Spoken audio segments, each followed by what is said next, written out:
அனைவருக்கும் வணக்கம். ஒவ்வொரு நாளும் அதிக அளவுல என்ன செய்தி வருது அப்படின்னு பார்த்தீங்கன்னா, பாலியல் வன்கொடுமை தான் நடந்துகிட்டு இருக்கு. இது கல்லூரியில, பள்ளியில எல்லா இடங்களிலும் ஒவ்வொரு நாளும் அதிகரிச்சுக்கிட்டே இருக்குது. அப்படின்னா பாலியல் வன்கொடுமை செய்தியை தாங்க அதிக அளவுல நம்ம கேட்டுக்கிட்டு இருக்கிறோம். அது மட்டும் இல்லாம பார்த்தீங்கன்னா, நம்ம வீட்டு குழந்தைகளை பல கனவுகளோடும், பல ஆசைகளோடும் நம்ம படிக்கிறதுக்காக அனுப்பி வைக்கிறோம். பள்ளிக்கு, கல்லூரிக்கு படிக்கிறதுக்காக அனுப்பி வைக்கிறோம். ஆனா அங்க என்ன நடக்குது அப்படின்னு பார்த்தீங்கன்னா, நம்ம வீட்டு பிள்ளைகளை கொலை பண்ணிட்டு அவனுங்க தற்கொலை அப்படின்னு சொல்லி மாத்துறானோ. இந்த மாதிரி பிரச்சனை எல்லாம் யாருக்கு நடக்குது அப்படின்னு பார்த்தீங்கன்னா, கண்டிப்பா 100% ஏழை மக்களுக்கு தாங்க நடந்துகிட்டு இருக்கு. எங்கேயாவது பாலியல் வன்கொடுமையா இருக்கட்டும், இல்ல பள்ளி கல்லூரிகளில் ஒரு குழந்தை இறந்திருக்கு அப்படின்னா, ஒரு பணக்காரனுக்கு இது நடந்திருக்கா கேள்விப்பட்டிருக்கீங்களா? நீங்களே சொல்லுங்க. எல்லாமே ஏழை வீட்டு பிள்ளைகளா தான் இருந்துகிட்டு இருக்கு. எல்லாமே ஏழை வீட்டு பிள்ளைங்களுக்கு தான் நடக்குதே தவிர எந்த ஒரு பணக்காரனுக்கும் நடக்கிறதே கிடையாதுங்க. எல்லாமே ஏழை வீட்டு குழந்தைகளை தான் பாதிக்கப்பட்டுட்டு இருக்கிறாங்க. பணக்காரனுக்கும் இந்த மாதிரி ஒரு பிரச்சனை நடக்காது. பணக்காரன் தவறு பண்றான் பாத்தீங்களா, அதை சட்ட நடவடிக்கை எடுக்க வேண்டிய போலீஸ்காரங்க கைகட்டி வேடிக்கை பார்த்துக்கிட்டு இருக்கிறாங்க. ஏழைக்கு ஏழை பிரச்சனை அப்படின்னா அப்போ சட்டம் தன் கடமையை செய்யும்னு போலீஸ்காரங்க அப்போ கரெக்டா இருக்கிறாங்க. ஆனா பணக்காரன் ஏழைக்கு ஏதாவது ஒரு அநீதி பண்ணிருக்கான் அப்படின்னா அதை வேடிக்கை மட்டுமே பார்த்துக்கிட்டு இருக்காங்க. இதே போல பிரச்சனை போலீஸ்காரங்க வீட்டுல என்னைக்காவது நடந்திருக்கா? இந்த போலீஸ்காரர் மவ இப்படி ஆயிடுச்சு அப்படின்னு நம்ம செய்தியை கேள்விப்பட்டிருக்கோமா? நீங்களே சொல்லுங்க. போலீஸ்காரர் மட்டும் இல்லைங்க, பெரிய பெரிய அதிகாரிகளுக்கு கூட இந்த மாதிரி ஒரு சம்பவங்கள் நடக்காது. ஏன்னா எல்லா இடத்துலையுமே பாதிக்கப்படுறது ஏழையா தான் இருந்துகிட்டு இருக்கிறான். அதே போல பாத்தீங்கன்னா, இந்த தவறுகள்லாம் துணை போறது யாரு அப்படின்னு பாத்தீங்கன்னா அரசியல்வாதிங்க தான். இப்போ போலீஸ்காரங்களை நம்ம கேட்குறோம், ஐயா இப்படி ஒரு தவறுன்னு தெரிஞ்சும் ஏன் அமைதியா இருக்கிறீங்க அப்படின்னா, நான் என்னம்மா பண்றது, உள்ளூர்ல ஒரு வார்டு நம்பர் ஃபோன் அடிச்சு இதை பண்ணாத அதை பண்ணாதன்னு சொன்னா கூட நாங்க செய்யணும். இதுதாம்மா எங்க வேலையா இருந்துகிட்டு இருக்கு. நாங்களே ஒவ்வொரு நேரம் எங்களையும் அறியாமலே கோபம், ஆத்திரம் எல்லாமே இருக்குது.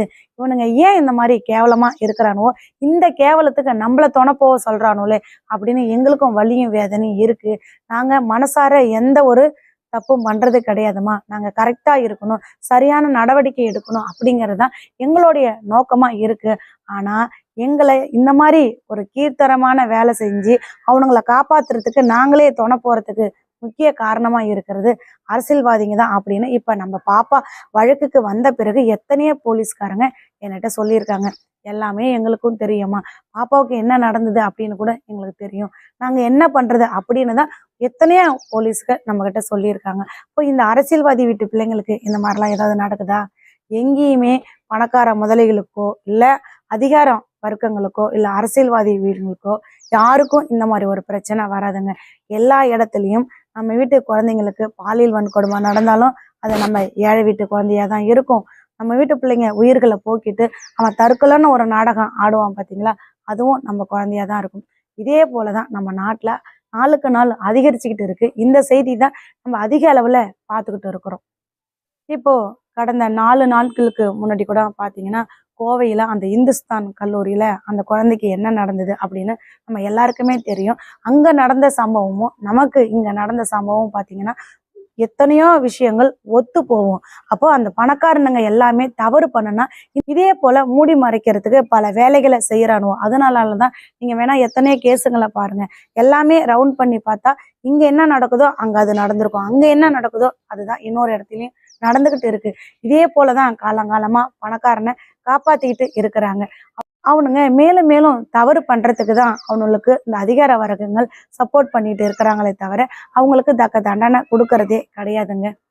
எனக்கு இந்த 4 நாளா அந்த கோவையில அந்த அம்மா அழுக என் கண்ணு முன்னாடியே இருக்குங்க.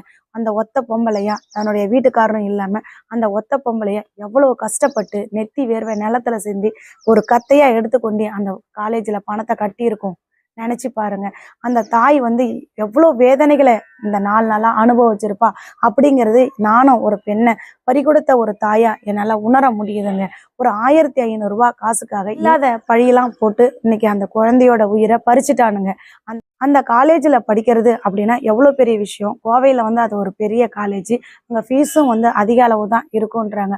அப்படி அந்த அம்மா தன்னுடைய சக்திக்கு மீறி ஃபீஸை கட்டி படிக்க வைக்கிற அந்த அம்மா குழந்தைய எப்படி வளர்த்துருக்கும் அப்படின்னு நினைச்சு பாருங்க.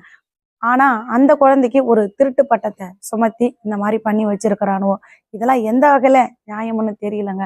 அது ஒவ்வொரு தாய் தகப்பனும் நம்ம படிக்கலனாலும் நம்ம குழந்தை படிக்கணும், நம்ம பட்ட கஷ்டத்தை நம்ம குழந்தைங்க படக்கூடாது அப்படின்னு தான் பல கனவுகளோட படிக்க வைக்கிறோம். ஆனா நம்ம கனவெல்லாம் கலைச்சி வாழ்நாள் ஃபுல்லா நம்மள கண்ணீருக்கு ஆளாக்கி வைக்கிறானுவோ இந்த பணக்கார முதலைகளும் வெறி பிடிச்ச அந்த மிருகங்களும் இந்த மாதிரி பண்றானுவங்க. இதெல்லாம் சட்ட நடவடிக்கை எடுத்து தக்க தண்டனை கொடுக்க வேண்டிய அந்த போலீஸ்காரங்க கைகட்டி வேடிக்கை பார்த்துட்டு இருக்கிறாங்க. இதுவே அவங்க வீட்டு பிள்ளைங்களுக்கு இது போல நடந்தா இப்படிதான் இருப்பாங்களா என்னன்னு தெரியலங்க. இப்போ அந்த கோவைக்கும் நம்ம வழக்குக்கும் எவ்வளோ அந்த விஷயங்கள் ஒன்னா ஒற்றுமையா போகுது அப்படின்னு பாருங்க. இப்போ நம்ம வழக்குல பாத்தீங்கன்னா அந்த கிருத்திகா, ஹரிப்பிரியா, ஜெபஜீவ பிரியா இவளுங்க 3 பேத்துக்குமே என்ன நடந்தது அப்படிங்கிறது தெரியுங்க. அந்த ஜெபஜீவ பிரியா அந்த நாயெல்லாம் வந்து எங்க இருக்குன்னு கூட தெரியாம இவனுங்க மூடி மறைச்சிட்டானுங்க. அவ எங்க இருக்கா அப்படின்னு கூட தெரியாம மூடி மறைச்சானுவா. அவகிட்ட விசாரணை நடந்ததா நடக்கலையா அப்படிங்கறத எதுவுமே தெரிய கிடையாது. அவ முகத்தை கூட யாருக்குமே காமிக்கல. அப்படிதான் அந்த ஜெபஜீவ பிரியா தனக்கு உண்மை தெரிஞ்சும் ஓடி போய் ஒளிஞ்சு இருக்கிறா. அதே போல பாத்தீங்கன்னா ஹரிப்பிரியா, இந்த ஹரிப்பிரியா இன்னமும் சரிங்க இந்த ரவிக்குமார் காலடியிலேயே தான் கடந்துகிட்டு இருக்கிறா. அங்கதான் வேலை பார்த்துக்கிட்டு இருக்கிறா. எல்லா உண்மைகளும் தெரிஞ்சு எப்படிதான் மனசாட்சியே இல்லாம அவனுக்கு கீழே வேலை பார்த்துக்கிட்டு இருக்கிறான்னு தெரியலங்க. இவளுக்கான ரத்த சொந்தத்துக்கு ஏதாவது ஒண்ணு ஆயிருந்தா இப்படிதான் இருப்பாளான்னு எனக்கு புரிஞ்சிக்கவே முடியலங்க. ஆனா உண்மையிலேங்க இவளுடைய ரத்த சொந்தத்துக்கு ஒரு பையன் சின்ன வயசு பையன்தான். அந்த பையன் வந்து பாத்தீங்கன்னாக்கா இறந்துட்டான். அதை நினைச்சு இவ ரொம்ப கதறி போய் ஒரு வீடியோ போட்டிருந்தா.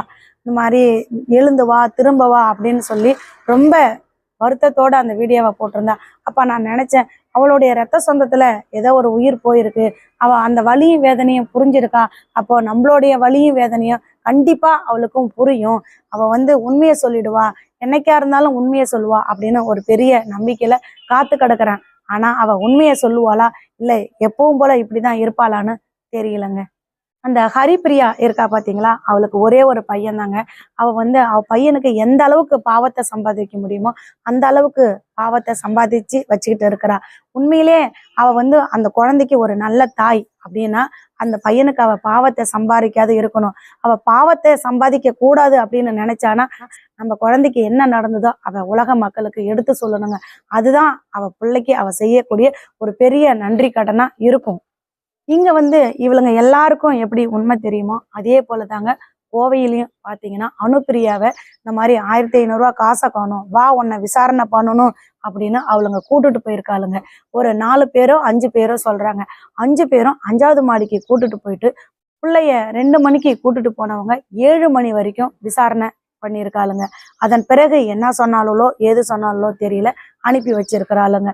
இவளுங்களுக்கும் அங்க இருக்கக்கூடிய அந்த 5 பேத்துக்கும் பாத்தீங்கன்னா எல்லா உண்மையும் தெரியும். ஆனா அவளுங்களும் உண்மையை சொல்லல. போனை பூரா சுவிட்ச் ஆஃப் பண்ணி வச்சுட்டு அந்த பெத்த தாயோட அந்த வலியும் வேதனையும் புரிஞ்சுக்காம மிருகமா ஓடி ஒளிஞ்சிருக்காளுவோ.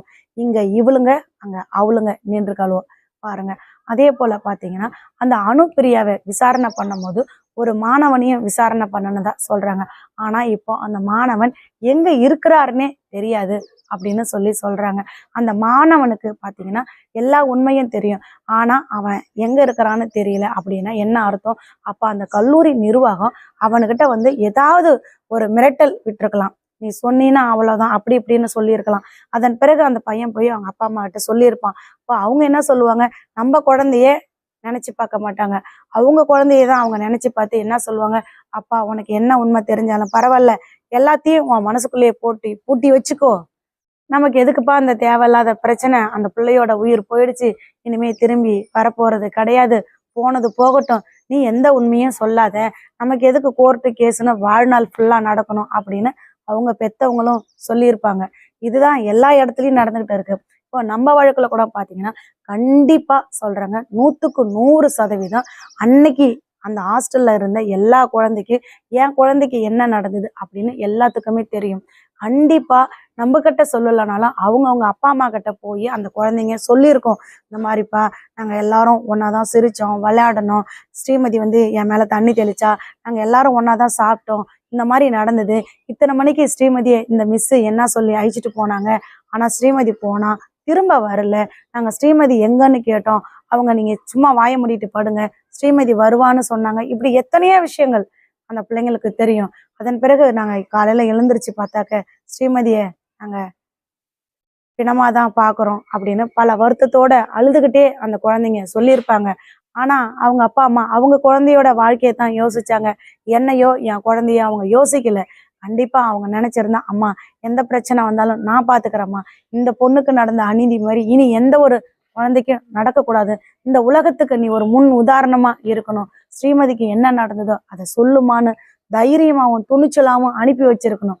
ஆனா அவங்க நம்ம பெண் பிள்ளை வாழ்க்கை, அந்த ஸ்ரீமதி இனிமே எழுந்திருச்சு வரப்போறது கிடையாது, அந்த நாய்ங்க செஞ்ச தவறுக்கு அவனும் அனுபவிச்சுட்டு போயிடுவானுவோ, கடவுள் பார்த்து தக்க தண்டனை கொடுத்துருவாரு, நம்ம பிள்ளையோட வாழ்க்கை கெட்டு போக கூடாது அப்படின்னு அந்த தாய் தகப்பன் நினைச்சிருக்காங்க.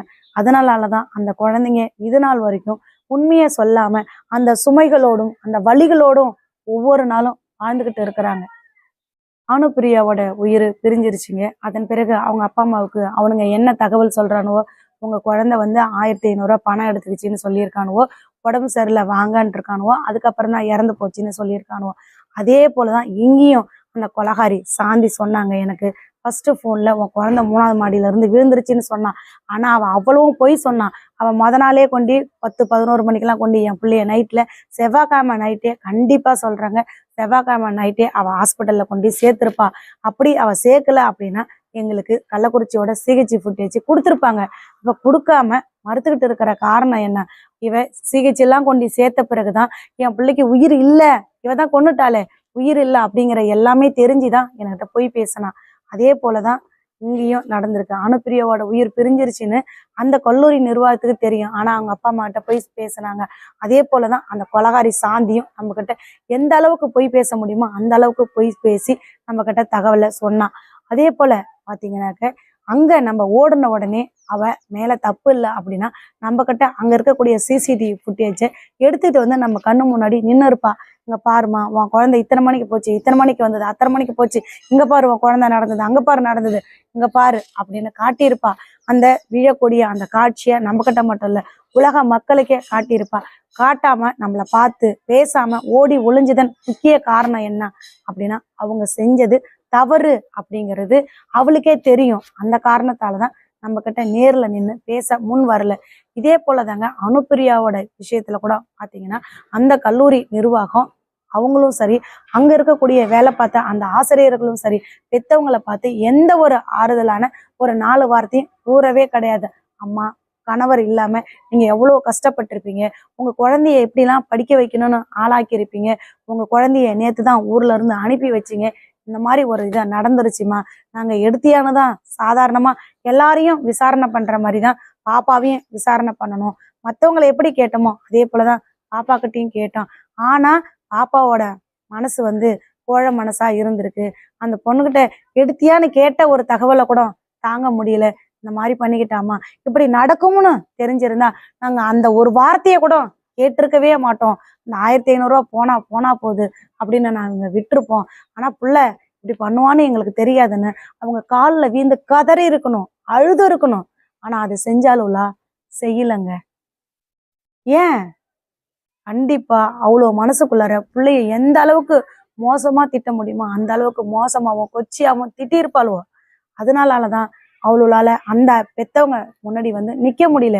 இந்த கொலகாரை சாந்தி எனக்கு ஃபோன் பண்ணல, வரலாம்ல அம்மா, உங்க பிள்ளைய என் பிள்ளை மாதிரின்னு சொன்னேன், ஆனா என்னால உன் பிள்ளைய என் பிள்ளை மாதிரி பாத்துக்க முடியல, என்னால காப்பாத்த முடியல, யானோ தெரியலம்மா, நல்லாதான் சாப்பிட்டு வந்தா, என்ன நினைச்சான்னு எங்களுக்கே தெரியலம்மா, நாங்களும் எல்லாத்தையும் அவங்க ஃப்ரெண்டு கிட்ட எல்லார்ட்டையும் விசாரணை பண்ணி பார்த்தோம், எல்லாமே ஸ்ரீமதி நல்லாதான் விளையாண்டா போனான்னு சொல்றாங்க, எப்படி இப்படி நடந்ததுன்னே எனக்கு தெரியலம்மா, உன் பிள்ளைய என் பிள்ளை மாதிரி பாத்துக்கணும் உனக்கு வாக்கு கொடுத்தனே, உன் வாக்கை என்னால காப்பாற்ற முடியல, உங்க வீட்டுக்காரரு நாடு விட்டு நாடு போய் பிள்ளைய படிக்க வைக்கணுங்கிறதுக்காக வெளிநாட்டுல வேலை செஞ்சு சம்பாரிச்ச பணத்தை பூரா என்கிட்ட கொண்டாந்து கொட்டுனம்மா, அர்த்தம் இல்லாத போயிடுச்சு, புள்ள அந்த மாதிரி பண்ணிக்கிட்டாலே, இங்க பாருமா இந்த சிசிடிவி ஃபுட்டேஜை பார்த்து பார்த்து நானே அழுகிறேன், பெத்த தாய்க்கு உனக்கு எவ்வளவு அழுக வரும் அப்படின்னு தாங்க அவ சொல்லணும்.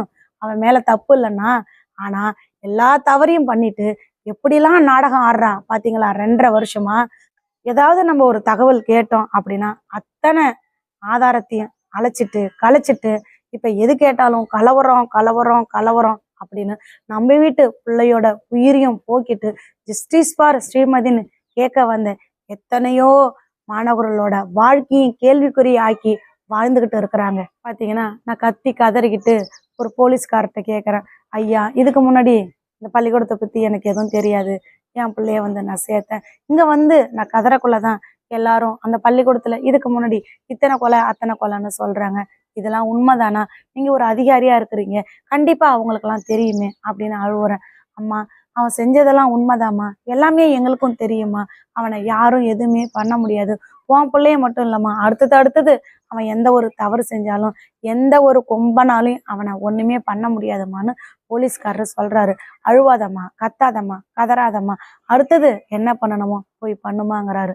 ஒரு போலீஸ்காரரே தன்னுடைய கடமையை செய்யாம மனசாட்சி இல்லாம அப்படி பேசினாரு. அவர் மட்டும் அப்படி பேசலங்க, காவல்துறைக்கு உயர் அதிகாரியா இருக்கக்கூடிய எத்தனையோ பேரு தனக்கு ரோல் மாடலா ஏத்துக்கிட்ட அந்த சைலேந்திர பாபு என்ன சொன்னாருன்னு அவங்க எல்லாருக்குமே தெரியும். அந்த சைலேந்திர பாபு அந்த பள்ளிக்கூடத்துக்கு எத்தனை முறை அங்க போயிருக்காரு, வந்திருக்காரு, எப்படிலாம் செல்ஃபி எடுத்திருக்காரு அப்படிங்கிறதும் உங்க எல்லாருக்குமே தெரியும். எடுத்த எடுப்புல அந்த பள்ளி நிர்வாகத்தை மீது எந்த ஒரு தவறும் இல்லை அப்படின்னு பேட்டி கொடுக்குறாரு. நானும் அவரை போய் நேர்ல பார்த்து சந்திச்சேன். ஐயா, நீங்க பள்ளிக்கூடத்துக்காரங்களுக்கும் உங்களுக்கும் எத்தனையோ உறவுகள் இருக்கட்டும், நீங்க சொந்தக்காரங்களா கூட இருங்க, உங்களுடைய கடமை, இப்போ நீங்க ஒரு பொறுப்புல இருக்கிறீங்க, உங்களோட கடமை என்னவோ அதை செய்யுங்க ஐயா, எனக்கு 24 மணி நேரம் சிசிடிவி ஃபுட்டேஜை காமிக்கணும், உங்ககிட்ட நான் வேற எதுவும் கேட்கல அப்படின்னு மண்டையதான் ஆட்டினாரே தவிர எனக்கான பதில் தரவே கிடையாதுங்க. எனக்கான பதில் ஏன் தரல அப்படின்னு பாத்தீங்கன்னா, அங்க நடந்தது அநீதி தான் நடந்தது, எந்த ஒரு சம்பவமும் உண்மை கிடையாது, அவனை சொல்றது அத்தனையுமே பொய் தான் அப்படிங்கிறது அந்த காவல்துறை அதிகாரி உயர் அதிகாரிக்கும் தெரியுங்க. தெரிஞ்சே மனசாட்சியே இல்லாம அவனுக்கு வேலை பார்த்தாருங்க. அதே போலதான் இப்ப கோவையில கூட பாத்தீங்கன்னா அந்த அனுப்பிரியாவோட அண்ணன் சொல்லிக்கிட்டு அழுவுறாரு, இத்தனை பேர் ஜஸ்டிஸ் பாருன்னு சொல்லிக்கிட்டு அழுவுறாங்க. ஆனா போலீஸ்காரங்க அவங்க எல்லாத்தையும் விரட்டி அடிக்கிறாரு. போங்க போங்க, இனிமே என்ன ஆக போகுது, அவ்வளவுதான், போன உயிர் போயிடுச்சு, திரும்ப வர போறது இல்லை, நீங்க எதுக்கு கத்திட்டு கிடக்குறங்க, போங்கன்றாரு. ஆனா அந்த 5 பேரும் என்ன சொன்னாங்க அப்படின்னு மக்களுக்கு முன்னாடி நிரூபிக்க கிடையாது. அந்த 5 பேரும் எங்க இருக்காங்கன்னு கண்டுபிடிச்சு கைது பண்ணல, மக்களை மட்டுமே விரட்டுறாங்க. அவங்களுடைய நோக்கம், எவன் ஒரு பணக்காரன் என்ன வேணாலும் பண்ணுவான், நீங்க யாரும் ஜஸ்டிஸ் சொல்லக்கூடாது அப்படின்னு தான் அங்கேயும் நடந்திருக்காங்க. நம்ம வழக்குல கூட பாத்தீங்கன்னா எங்கேயாவது இது மாதிரி ஒரு அசம்பாவம் நடந்தா நீங்க ஜஸ்டிஸ் பார் அப்படின்னு சொல்ல போகக்கூடாது அப்படிங்கிறதுக்காக தான் இத்தனை பேத்த பழி வாங்கினாங்க. இப்போ யாராவது எங்கேயாவது ஒரு பிரச்சனை அப்படின்னா போவாங்களா? நீங்களே சொல்லுங்க. ஒவ்வொரு பெத்தவங்களும் என்ன சொல்லுவாங்க, டே ஸ்ரீமதியை நம்ம வீட்டு பிள்ளையா நினைச்சுதான் கேட்க போனோம், ஆனா இன்னைக்கு என்ன ஆச்சு பாத்தியா, இனி எங்கேயாவது இப்படி நடந்தா போகாதீங்க அப்படின்னு தான் ஒவ்வொரு தாய் தகப்பனும் சொல்லுவாங்க.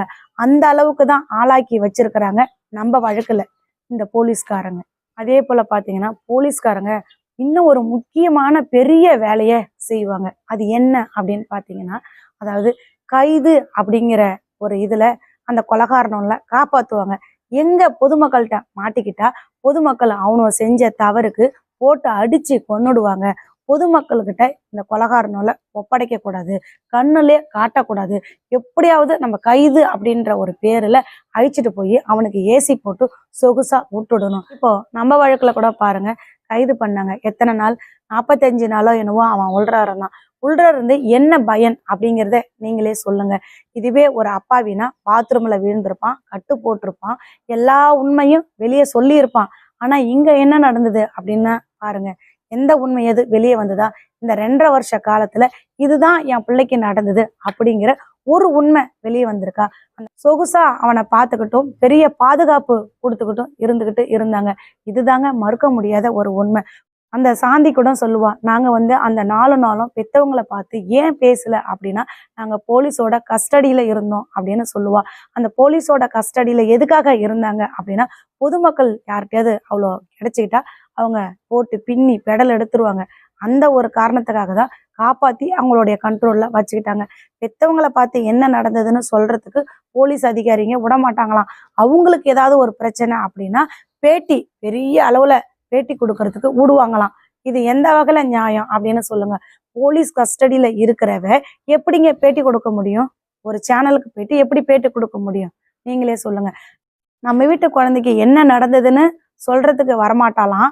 ஆனா அங்க ஒரு கலவரம் அப்படின்னா அதை எப்படிலாம் கோத்து மக்கள் மனசை மாத்துற அளவுக்கு பேச முடியுமோ பக்கத்துல இருக்கிறவங்க எடுத்து சொல்ல சொல்ல சொல்றா. அப்போ இது எல்லா வேலையும் பார்த்தது யாரா இருக்கும்? நீங்களே சொல்லுங்க. கோவையில கூட பாத்தீங்கன்னா அந்த ஆசிரியர்கள் அத்தனை பேருமே சுவிட்ச் ஆஃப் பண்ணிட்டு இருந்தாங்க. சுவிட்ச் ஆஃப் பண்ணனா அவங்க எங்க இருக்கிறாங்க என்ன ஏதுன்னு இந்த போலீஸ்காரங்களால கண்டுபிடிக்க முடியாதா என்ன? சொல்லுங்க. ஆனா பெத்தவங்களை என்ன சொல்லியிருக்காங்க, நீங்க போயிட்டு ஜிஹெச்ல குழந்தைய பார்க்க கூடாது, இங்கேயே தான் இருக்கணும்னு பல மணி நேரம் அவங்கள அங்க உட்கார வச்சிருக்காங்க. ஆனா இவனுங்க எங்க இருக்கிறானுங்க என்னன்னு இவங்களால கண்டுபிடிக்க முடியாதா? அதெல்லாம் ஏன் அவங்க எங்க இருக்காங்கன்னு நம்ம தானே அவங்கள சுவிட்ச் ஆஃப் பண்ணிட்டு மறைய வச்சிருக்கிறோம். அவங்க எங்க இருந்தா என்ன நமக்கு தெரியுமே அப்படின்னு தான் வேலை பார்க்குறாங்க. இதுவே ஒரு ஏழை தப்பு பண்ணி இருக்கணும், என்ன பண்ணுவாங்க? அவன் எங்க இருந்தாலும் ரவுண்டு கட்டி எந்த டெல்லியில இருந்தாலும் சரி எங்க இருந்தாலும் சரி அங்கேயே போய் தூக்கிட்டு வருவாங்க. அவங்களுக்கு அந்த அளவுக்கு அதிகாரமும் இருக்கு, அந்த அளவுக்கு திறமையும் இருக்கு. ஆனா ஏன் அதெல்லாம் பயன்படுத்திக்க மாட்டேங்கிறாங்க அப்படின்னா ஏழைகளுக்கு மட்டுமே சட்டம் தன் கடமையை செய்யும். இப்போ கோயம்புத்தூர்ல பாத்தீங்கன்னா எத்தனையோ பேர் வந்து பாப்பாவுக்காக குரல் கொடுக்குறாங்க. அந்த கல்லூரியில படிக்கக்கூடிய அத்தனை மாணவர்களும் குரல் கொடுத்துக்கிட்டு இருக்கிறாங்க. ஆனா நம்ம வழக்குல பாத்தீங்கன்னாக்க அப்படி எந்த ஒரு மாணவரும் அந்த பள்ளிக்கூடத்துல படிச்சவங்க குரல் கொடுக்க முன் வரலங்க. உண்மையும் யாருமே சொல்லல. ஆனா கண்டிப்பா ஸ்ரீமதியோட தோழிகள் நினைச்சிருந்தா என்னைக்கே ஜஸ்டிஸ் கிடைச்சிருக்குங்க. இது ஜஸ்டிஸ் சீக்கிரம் கிடைக்கணும் அப்படின்னா ஸ்ரீமதியோட தோழிகளோட கையில தான் இருக்கு. இன்னைக்கு பாத்தீங்கன்னா கோயம்புத்தூர்ல ஒரு பொண்ணு போல்டா பயங்கரமா பேசுது. இங்க எவ்வளவோ அக்கிரமங்கள்லாம் நடக்குது, எல்லாமே எங்களுக்கு தெரியும். ஆனா நாங்க மூடி மறைக்கிறதுக்கு முக்கிய காரணம் எங்களுடைய அந்த மார்க்ல கையை வச்சிருவாங்க அப்படி இப்படின்னு சொல்லி அவ்வளோ விவரமாவும் கருத்தாவும் பேசுது. அதே போலதான் இப்போ ஸ்ரீமதியோட ஃப்ரெண்டுங்க வெளியே வந்து சொல்லாம இருக்கிறதுக்கு அந்த காரணமா கூட இருக்கலாம். இந்த 12th முடிச்சுட்டு வெளியே வரணும் அப்படிங்கிறதுக்காக அவங்க அப்பா அமைதியா இருந்திருப்பாங்க. அந்த பள்ளிக்கூடத்தை விட்டு அவங்க வெளியே வந்துட்டாங்க. அவங்களுக்கும் 18 வயசு வந்துருச்சு. இனியாவது அவங்க பல உண்மைகளை சொல்லுவாங்க அப்படின்னு முழு நம்பிக்கையோட இருக்கிறோம். அந்த முழு நம்பிக்கையும் நடக்கும்னு நம்புவோங்க முழுசா. இப்போ அந்த அனுப்பிரியா கூட ஒரு மாணவனை விசாரணை பண்ணாங்க. அந்த பையனை எந்த அளவுக்கு பயமுறுத்தி மறைய வச்சிருக்காங்களோ அதே போலதான் நம்ம வழக்குல கூட பாத்தீங்கன்னா அந்த ஸ்ரீமதியோட ஃப்ரெண்டு அத்தனை பேத்தையும் இவங்க பயமுறுத்தி வச்சிருப்பாங்க. அதனாலதான் அவங்களும் பயந்துகிட்டு சொல்லாம இருக்கிறாங்க. அதுக்கு அடுத்ததா பாத்தீங்கன்னா இப்போ கோயம்புத்தூர்ல அந்த கல்லூரிக்கு 5 நாள் விடுமுறை விடுறாங்க. எதுக்காக 5 நாள் விடுமுறை விடுறாங்க அப்படின்னு ஒரு மாணவன் கேட்கிறாரு. உங்க மேல எந்த ஒரு தவறும் இல்லைன்னா எதுக்காக 5 நாள் விடுமுறை அப்படின்னு கேட்கிறாரு. அதே போலதான் நம்ம வழக்குல கூட பாத்தீங்கன்னா அந்த புறம்போக்கு நாய்வோ உண்மையை கூட சொல்லலைங்க. இப்படி நடந்தது அப்படிங்கிற உண்மையை சொல்லாம அந்த விடுமுறைக்கு என்ன சொன்னானோ பாத்தீங்கன்னாக்க இந்த மாதிரி அந்த பள்ளிக்கூடத்துல கட்டிட வேலை நடந்துகிட்டு இருக்கு, இதெல்லாம் வந்து புதுப்பிக்கிறோம், ரெனிவேஷன் பண்ணிட்டு இருக்கோம், இதுக்காக அந்த பள்ளிக்கூடத்துக்கு விடுமுறை விடுறோம் அப்படின்னு தான் லீவ் விட்டானுங்களே தவிர உண்மையை சொல்லி லீவே விட கிடையாதுங்க. அப்போ எல்லா இடத்துலயுமே எப்படிலாம் பொய் சொல்றானுவோ அப்படிங்கிறத நல்லா யோசிச்சு பாருங்களேன். இப்போ அனுப்பிரியா வழக்குல கூட எத்தனையோ மாணவர்கள் அந்த 1500 இன்னைக்கு 3000 நாங்க திருப்பி கொடுக்குறோம், அனுப்பிரியாவை அவங்களால கொடுக்க முடியுமான்னு பல கேள்விகளை முன் வச்சுக்கிட்டு இருக்கிறாங்க. நம்ம வழக்குல கூட பாத்தீங்கன்னாக்க இந்த புறம்போக்கு நாய்ங்க இவனுங்க செஞ்ச தவறுகள் வெளியே வராம இருக்கிறதுக்காகவும் பல தடயங்களும் பல ஆதாரங்களும் நம்ம ஏதாவது கேட்குறோம் அப்படின்னா அது எல்லாமே கலவரத்துல போயிடுச்சு போயிடுச்சு போயிடுச்சு சொல்லணும் அப்படிங்கிறதுக்காகவும் இந்த தடயத்தை பூரா அழைக்கிறதுக்கு தான் இந்த நாய்ங்களே வந்து அந்த பள்ளிக்கூடத்தை கலவரம் பண்ணனானுவோ. அந்த பள்ளிக்கூடத்தை கலவரம் பண்ணி இன்னைக்கு எத்தனையோ அப்பாவிகளோட வாழ்க்கையை கேள்விக்குறியா ஆக்கி வச்சிருக்கிறானோ. உண்மையை மறைக்கிறதுக்காக அந்த வேலை அவனுவ பார்த்தானுவோ. அப்படி அவனுங்களே அந்த வேலையை பார்த்துக்கிட்டா கூட பொதுமக்கள் எத்தனையோ பேர் சொன்ன ஒரே ஒரு வார்த்தை, பொதுமக்கள் அத்தனை பேரும் சொல்லக்கூடிய ஒரு வார்த்தை, இன்னைக்கு உங்க பள்ளிக்கூடம் கலவரம் ஆயிடுச்சுன்னு சொல்லி வீடியோ பொறியடி மூதேவி முண்டை, உன்னுடைய பள்ளிக்கூடத்துக்கு கலவரம் ஆனதுக்கு நீதாண்டி காரணம், ஆனா நீயே காரணமா இருந்துகிட்டு நீயே வீடியோ போடுற, சரிடி நீ சொல்றதெல்லாம் நாங்க ஏத்துக்கிறோம், உன்னுடைய பள்ளிக்கூடத்துக்கு நீனே நஷ்டீடு பண்ணிக்கிட்டா கூட அந்த நஷ்டீட்டை நாங்க கொடுக்குற முடி, எங்களுக்கு ஸ்ரீமதியை கொடுப்பியான்னு எத்தனையோ பேர் கேள்வி கேட்டாங்க, சொன்னாங்க. நாங்க அத்தனை பேரும் சேர்ந்து எங்க வீட்டு பிள்ளையா தாண்டி பாக்குறோம், எங்க பிள்ளைங்களுக்கு என்ன செய்வோமோ அதை நாங்க ஸ்ரீமதிக்கு செய்யறோம், நீ பண்ணன கலவரத்துக்கு நீ நாடகம் ஆடுற, அதுக்கான நஷ்டீட்டை கூட நாங்களே கூட தரண்டி, ஆனா எங்களுக்கு ஸ்ரீமதியை கொடுங்கன்னு எத்தனையோ பேர் அழுதாங்க, கத்துனாங்க, கதறினாங்கங்க. ஆனா இந்த நாள் வரைக்கும் நீதி இல்லை, நியாயம் இல்லை, அநீதிகள் தலைவிரிச்சு நாளுக்கு நாள் ஆடிக்கிட்டு இருக்குங்க. அனுப்பிரியா அம்மா மாதிரி என்ன மாதிரி இன்னும் எத்தனையோ தாய் கதறிக்கிட்டு தாங்க இருக்கிறா. நாளுக்கு நாள் அதிகரிச்சு போய்கிட்டு இருக்காங்க. இதுக்காக தான் நாங்கெல்லாம் பிள்ளைய பெத்தோமா, இதுக்காக தான் நாங்கெல்லாம் வளர்த்தோமா, இதுக்கு தான் படிக்க வைக்க அனுப்பணுமா? நினைச்சு பாருங்க. இன்னைக்கு பணக்காரன் ஏழை அப்படின்னு பாகுபாடு இல்லாம எவனா இருந்தாலும், எந்த அதிகாரியா இருந்தாலும், எந்த அரசியல்வாதியா இருந்தாலும், யாரா இருந்தாலும் தப்பு பண்ணுனா தண்டனடா, நீ யாரா வேணாலும் இருடா, அதுக்காக தாண்டா நாங்க காக்கி சட்டை போட்டிருக்கோம், நாங்க சட்ட நடவடிக்கை எடுப்போம் அப்படின்னு பாகுபாடு இல்லாம சட்ட நடவடிக்கை எடுத்து என்னைக்கு இந்த கொலைகாரனுக்கு தக்க தண்டனை கிடைக்குதோ அன்னைக்கு தாங்க இந்த மாதிரி அநீதிகள்லாம் நடக்காம தடுத்து நிறுத்த முடியும்.